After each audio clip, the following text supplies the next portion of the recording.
Hey guys, welcome back again. Now we will continue with the chapter Wind, Storms and Cyclones.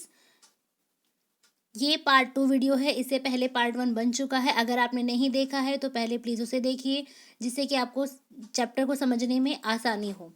इस chapter में हम discuss करेंगे about the wind. इस video में हमें जो टॉपिक डिस्कस करना है वो है विंड। इससे पहले वीडियो में हमने टॉपिक डिस्कस किया था about the air pressure. Air क्या होती है? एयर प्रेशर एक्सर्ट होता है, एयर प्रेशर को एक्सर्ट करती है। जो एयर की प्रॉपर्टीज़ थी, हॉटर एयर जो होती है वो लाइटर होती है दैन द कूल एयर से, और एक्सपेंड हीट करने पर एयर फैलती है और कूल डाउन करने पर जो एयर है आपकी कॉन्ट्रैक्ट होती है। तो ये सारे टॉपिक जो थे वो हमने पार्ट 1 में डिस्कस किए हैं, राइट। तो अब ये पार्ट 2 है, तो चलिए पार्ट 2 को स्टार्ट करते हैं। एंड जो टॉपिक हमें इसमें कवर करना है वो है विंड। ओके, चलिए, राइट। ओके, तो विंड क्या है? Moving air is called as wind. जब एयर मूव करती है तो उसे हम विंड कहते हैं। तो विंड हुआ क्या? Wind is the movement of air.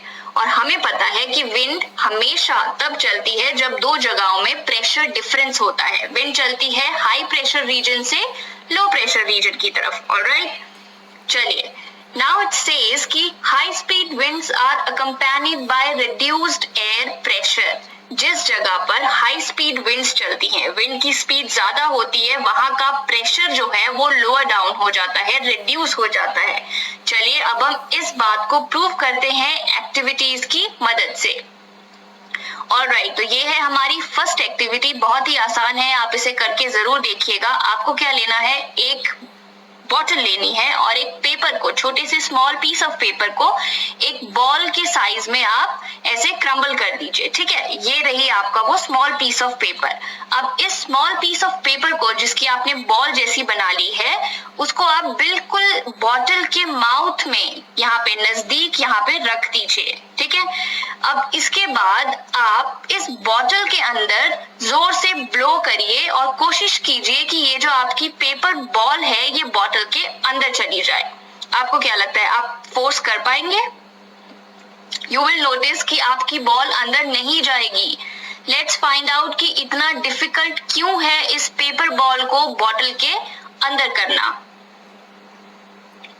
होगा ये कि जब आप यहाँ बॉटल के माउथ पे एयर ब्लो करेंगे तो वहां क्या है, इस टाइम वहां एयर की स्पीड क्या है, बहुत ज्यादा। आप वहां ब्लो कर रहे हैं माउथ के अराउंड, राइट। तो हाई स्पीड ऑफ एयर की वजह से क्या हो जाएगा, यहाँ लो प्रेशर क्रिएट हो जाएगा। बिल्कुल इस एरिया में लो प्रेशर क्रिएट हो जाएगा। लेकिन जो बॉटल का एंड है वहां तो हाई स्पीड नहीं है कंपैरेटिवली जितनी यहाँ है, राइट। वहां लो स्पीड ऑफ एयर है और उसकी वजह से वहां क्या है, हाई प्रेशर। अब क्या होगा, जो बॉटल के एंड का हाई प्रेशर है वो इस बॉल को इस तरफ को पुश करेगा, right. High pressure to low pressure. इस वजह से ये बॉटल की ये जो बॉल है इसको आप अंदर की तरफ नहीं पुश कर पाएंगे। ऑलराइट, सो हुआ क्या, when we blow into the mouth of the bottle, the air near the mouth has higher speed। यहाँ क्या है, हाई स्पीड है, and this decreases the pressure there। air pressure inside the bottle is higher than near the mouth, और इसकी वजह से air inside the bottle pushes the ball out। alright, चलिए एक और एक्टिविटी करते हैं और इस बात को प्रूव करते हैं कि जहां विंड की स्पीड ज्यादा होती है वहां प्रेशर रिड्यूस हो जाता है।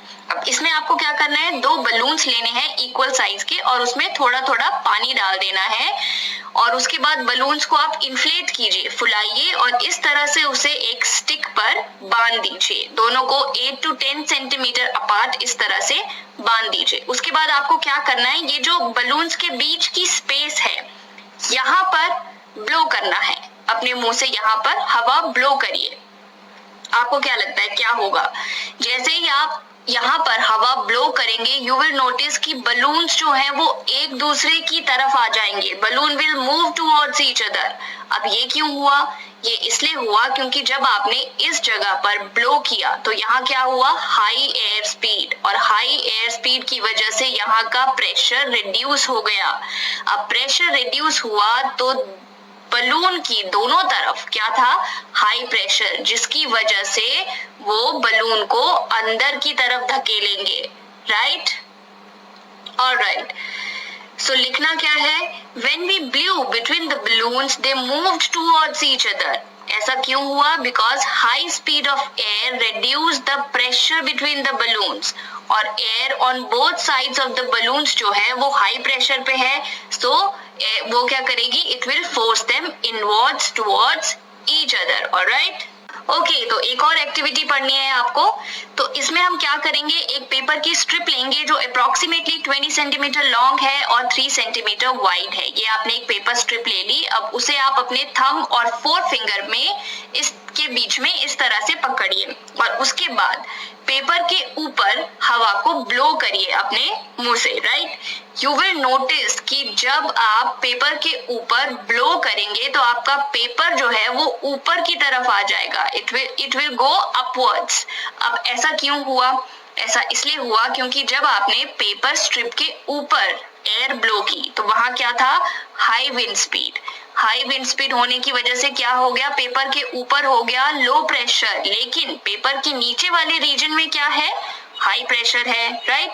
अब ये हाई प्रेशर जो है इस पेपर को ऊपर की तरफ लिफ्ट करेगा, इसीलिए आपका पेपर ऊपर चला गया। ऑलराइट, सो हुआ क्या? When you blew over the paper strip, it went upwards. क्यों? क्योंकि blowing over the paper reduce the air pressure above the strip. Air pressure below the strip क्या है? Higher है, इसीलिए high pressure will lift up the paper strip. Alright? Okay, now we will talk about generation of wind currents. यानी कि wind currents जो होते हैं वो generate कैसे होते हैं? Alright?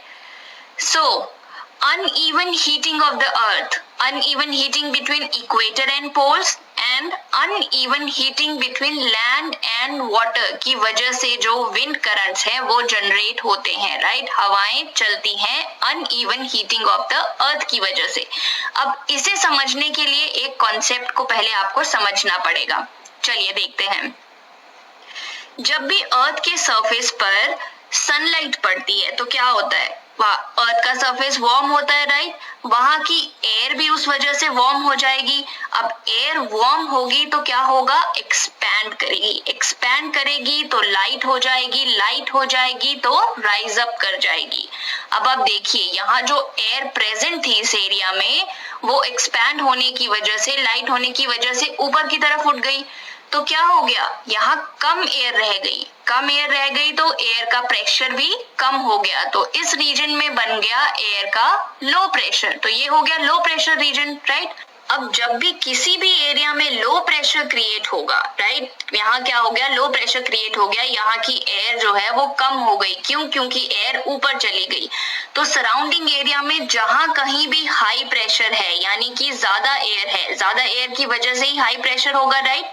जहां कहीं भी हाई प्रेशर है उससे लो प्रेशर की तरफ हवाएं चलेंगी, high pressure to low pressure, इसे इक्वलाइज करने के लिए। ऑलराइट, तो अगर आप पूरी पिक्चर की बात करें तो जब भी कोई एरिया वार्म होगा वहां की एयर गर्म होगी, गर्म एयर ऊपर की तरफ उठेगी, वहां क्रिएट हो जाएगा लो प्रेशर। अब इस लो प्रेशर को फिल करने के लिए हाई प्रेशर की तरफ से विंड्स चलेंगी, राइट? अब ये जो एयर लो प्रेशर रीजन से ऊपर गई है ये ऊपर जाएगी और ऊपर जाएगी, और अपर लेयर्स ऑफ एटमॉस्फेयर में क्या होता है? ऊपर जाकर टेम्परेचर कम हो जाता है। तो जब टेम्परेचर कम होगा तो ये जो वार्म एयर थी वो ठंडी हो जाएगी। अब ठंडी होगी तो क्या होगा? कोल्ड एयर की डेंसिटी ज्यादा होती है, तो ठंडी होगी तो ये दोबारा से सिंक डाउन कर जाएगी, वापस आ जाएगी, राइट? और इस तरह से ये पूरा साइकिल बनता है। ऑलराइट, आई रियली होप आप समझ गए होंगे। ओके, तो कॉन्सेप्ट हमने समझ लिया। अब समझते हैं कि कैसे अनइवन हीटिंग से विंड करंट्स जनरेट होते हैं। सबसे पहले समझते हैं uneven heating between poles and equator. अब इमेजिन करिए ये है आपका अर्थ और ये जो बीच की लाइन है ये है आपका इक्वेटर। अब होता क्या है, आप देख सकते हैं कि इक्वेटर के आसपास के जो एरियाज हैं जिनको हम ट्रॉपिकल एरियाज कहते हैं, वहां पर हमेशा सन की डायरेक्ट रेज पड़ती हैं, और जब भी किसी जगह पर सन की डायरेक्ट रेज पड़ेगी तो वहां इंटेंस हीटिंग होती है। इस एरिया को सबसे ज्यादा सनलाइट मिलती है, दिस ट्रॉपिकल एरिया। ऑलराइट, अब जैसे जैसे आप इक्वेटर से दूर जाएंगे, सन की रेज कैसी होती जाएंगी, स्लैंटिंग, ऑब्लिक, इसलिए एरियाज को लेस हीटिंग मिलती है। ऑलराइट, यही रीजन है कि इक्वेटर के आसपास के जो एरियाज हैं between tropic of cancer and tropic of Capricorn, right, इन एरियाज को हम कहते हैं ट्रॉपिकल एरियाज, और इन एरियाज में बहुत गर्मी पड़ती है। क्यों? क्योंकि सन की डायरेक्ट रेज यहाँ पड़ती हैं। अब इक्वेटर से आप जितना दूर जाते जाएंगे वो एरिया उतना ही कोल्ड होता जाएगा, और इसी वजह से पोलर एरियाज जो हैं, जो बिल्कुल टॉप पर और बॉटम में है, पोलर एरियाज में क्या होता है, बहुत ही ठंडी पड़ती है, राइट, हमेशा बर्फ जमी रहती है। अब अगर इंडिया की बात करें तो आप देखिए, इंडिया का जो यहाँ से जो ट्रॉपिक ऑफ कैंसर है वो इंडिया को अप्रोक्सीमेटली बीच से कट करती है, राइट, इसीलिए इंडिया के साउदर्न पार्ट में काफी गर्मी होती है, और जैसे जैसे आप ऊपर की तरफ जाएंगे, जम्मू एंड कश्मीर, हिमाचल, इन सब एरियाज में क्या है, काफी ठंडी पड़ती है, राइट। क्यों? क्योंकि ये इक्वेटर से दूर है। ऑलराइट, चलिए आगे बढ़ते हैं। ओके, तो अब समझते हैं uneven heating between equator and pole. सबसे पहले डायग्राम देखते हैं। अब हमने बात की थी कि इक्वेटर वाले एरियाज में सन की डायरेक्ट रेज पड़ती हैं, और जैसे जैसे हम ऊपर जाते हैं या फिर इक्वेटर से नीचे की तरफ आते हैं, उन एरियाज में क्या होगा, स्लांटिंग रेज पड़ेंगी, और सन की जो है वो इतनी वार्मथ वहां तक नहीं पहुंचेगी, राइट। तो जिस एरिया में ज्यादा सनलाइट पहुंचती है वहां क्या होगा, इक्वेटर वाले एरियाज में क्या होगा, वहां पर एयर जो है वो वार्म हो जाएगी। अब एयर वार्म होगी तो लाइट होगी, ऊपर की तरफ उठेगी, और इन एरियाज में क्रिएट हो जाएगा लो प्रेशर, राइट, यहाँ लो प्रेशर क्रिएट हो गया। अब 30 डिग्री नॉर्थ और 30 डिग्री साउथ देखिए, अप्रोक्सीमेटली इन एरियाज में यहाँ के कंपैरिजन में हाई प्रेशर है। क्यों? क्योंकि यहाँ पर सन की उतनी रेज नहीं पड़ती, राइट। इसी वजह से हाई प्रेशर से लो प्रेशर की तरफ, यानी दोनों तरफ से इक्वेटर की तरफ हवाएं चलती हैं। आप ये देख सकते हैं यहाँ पे, राइट, इन्हें ट्रेड विंड्स कहा जाता है, high pressure to low pressure. Similarly अगर पोलर एरियाज की बात करें तो पोलर एरियाज में बहुत ठंडी होती है, वहां तो सन काफी कम पहुंचता है, राइट, तो यहाँ क्या क्रिएट हो जाता है, हाई प्रेशर, दोनों तरफ हाई प्रेशर। और अगर हम बात करें 60 डिग्री नॉर्थ और 60 डिग्री साउथ लैटिट्यूड की, तो वहां कंपैरेटिवली क्या है, इसके कंपैरिजन में लो प्रेशर है, इसलिए यहाँ कहाँ से हवाएं चलेंगी, पोलर एरिया से इस तरफ को हवाएं चलेंगी, high pressure to low pressure. So इस वजह से अनइवन हीटिंग ऑफ अर्थ की वजह से आप देख सकते हैं डिफरेंट लैटिट्यूड्स पे इस तरह की प्रेशर बेल्ट्स क्रिएट हो जाती हैं, हाई प्रेशर और लो प्रेशर की, और हवाएं हमेशा चलेंगी high pressure to low pressure. Alright, यही यहाँ पे लिखा था कि रीजन्स नियर द इक्वेटर क्या है, वहां डायरेक्ट सनलाइट होगी, डायरेक्ट सनलाइट होगी तो ज्यादा हीट मिलेगी, एयर वार्म होगी, वार्म एयर राइज करेगी, और लो प्रेशर सिस्टम इक्वेटर के आसपास क्रिएट हो जाएगा। अब जो 0 to 30 डिग्री लैटिट्यूड के बीच में क्या है, कूलर एयर, वहां क्या है, हाई प्रेशर, इस वजह से वहां से दोनों तरफ से, दोनों साइड्स ऑफ इक्वेटर्स, नॉर्थ से भी और साउथ से भी जो है हवाएं चलेंगी to fill the low pressure system. Similarly polar areas की बात करें तो पोल्स पे एयर कैसी है, कोल्डर है than at latitudes about 60 degrees, right, इसलिए warm air at these latitude यानी कि 60 डिग्री के आसपास जो है वहां क्या होगा, लो प्रेशर सिस्टम होगा। इसी वजह से पोलर रीजन से ये 60 डिग्री लैटिट्यूड्स की तरफ को हवाएं चलेंगी, राइट, हमने यहाँ देखा था कि high pressure to low pressure इस तरफ से हवाएं चलेंगी पोलर एरिया से 60 degree north and 60 degree south की तरफ, राइट। इसी तरह से wind circulation is set up from the poles to the warmer latitudes. यही था पूरा concept uneven heating between poles and equator का। ऑलराइट, अब अगर आपने गौर किया होगा तो आपने देखा होगा कि यहाँ जो भी विंड्स हाई प्रेशर से लो प्रेशर की तरफ चल रही हैं वो ऐसे सीधी नहीं चल रही हैं, ऐसी डिफ्लेक्टेड है, राइट, हर जगह। अब जैसे इस एग्जाम्पल को ही ले लीजिए, यहाँ क्या है, हाई प्रेशर, और इक्वेटर के पास क्या है, लो प्रेशर, तो यहाँ से हवाएं इस डायरेक्शन में ऐसी सीधी चलनी चाहिए थी और यहाँ से इस तरह से चलनी चाहिए थी, लेकिन अगर आप देखें तो ये जो है हवा इस तरफ को डिफ्लेक्टेड हो गई और यहाँ जो है हवा इस तरफ को डिफ्लेक्ट हो गई, राइट। यहाँ हर जगह आप ऐसा ही देखेंगे।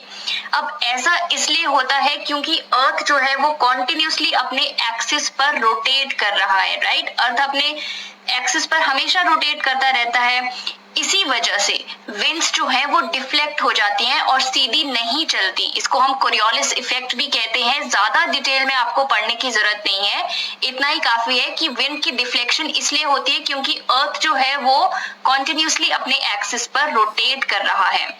अब इस कोरियोलिस इफेक्ट की वजह से क्या होता है, नॉर्दर्न हेमिस्फेयर में विंड जो है वो राइट डायरेक्शन में डिफ्लेक्ट हो जाती है और सदर्न हेमिस्फेयर में विंड जो है वो अपने लेफ्ट डायरेक्शन में डिफ्लेक्ट हो जाती है।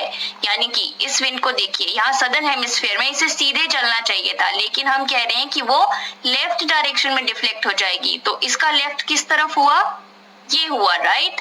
आप देख सकते हैं विंड की डायरेक्शन यही है इस जगह, राइट। सिमिलरली अब यहाँ हाई प्रेशर है, यहाँ हाई प्रेशर है, यहाँ लो प्रेशर है, ये नदर्न हेमिस्फेयर हुआ।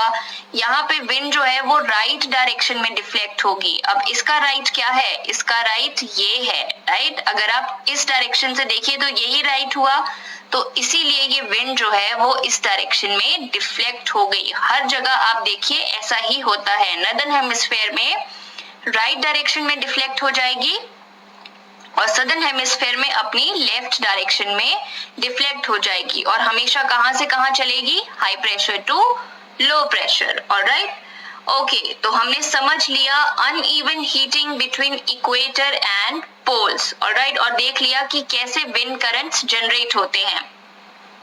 ओके, तो अब पढ़ते हैं uneven heating between land and water. Uneven heating between poles and equator हमने समझ लिया। अब समझते हैं कि कैसे uneven heating between land and water की वजह से भी विंड करंट्स जनरेट होते हैं। बट बिफोर दैट कुछ चीजें रिवाइज कर लेते हैं। हमने पिछले चैप्टर में बात की थी कि लैंड जो है वो जल्दी गर्म होता है और जल्दी ठंडा भी हो जाता है, राइट। एंड सिमिलरली वाटर जो है वो ज्यादा टाइम लेता है हीट होने के लिए और ज्यादा टाइम लेता है कूल होने के लिए भी, राइट। इसी वजह से डे के टाइम जब लैंड काफी ज्यादा वार्म हो जाता है, जल्दी वार्म हो जाता है, तो क्या होगा, यहाँ की एयर ऊपर उठ जाएगी और यहाँ क्या क्रिएट हो जाएगा, लो प्रेशर, और सी में क्या होगा, कंपैरेटिवली हाई प्रेशर। इसी वजह से डे के टाइम जो है वो सी ब्रीज चलती है, समुद्र की तरफ से लैंड की तरफ हवाएं चलती हैं, राइट, जिसे हम सी ब्रीज कहते हैं। सिमिलरली नाइट में क्या होता है, नाइट में क्या होगा, लैंड, अब हमने बात की कि जल्दी गर्म भी होता है और जल्दी ठंडा भी हो जाता है, तो लैंड इस टाइम ठंडा है, कोल्ड एयर है, इसलिए यहाँ होगा हाई प्रेशर। अब वाटर जो है वो ज्यादा टाइम लेता है गर्म होने के लिए भी और ठंडा होने के लिए भी, यानी इस टाइम वाटर क्या है, गरम है। गरम है तो क्या होगा, यहाँ लो प्रेशर क्रिएट होगा, हवा ऊपर की तरफ उठेगी, इसलिए रात के टाइम हवाएं कहां से कहां चलेंगी, लैंड की तरफ से सी की तरफ चलेंगी और इसे हम कहते हैं लैंड ब्रीज, राइट। ऑलराइट, तो अब समझते हैं कि uneven heating of land and water की वजह से समर सीजन और विंटर सीजन में किस तरह की विंड्स चलती हैं। पर्टिकुलरली हम बात करेंगे उन एरियाज की जो इक्वेटर के आसपास हैं, ठीक है। तो क्या होता है कि समर सीजन में मोस्ट ऑफ द टाइम आपका लैंड जो है वो ज्यादा गर्म रहेगा, तो यहाँ की एयर जो है वो ऊपर जाएगी, तो यहाँ क्या क्रिएट हो जाएगा, लो प्रेशर।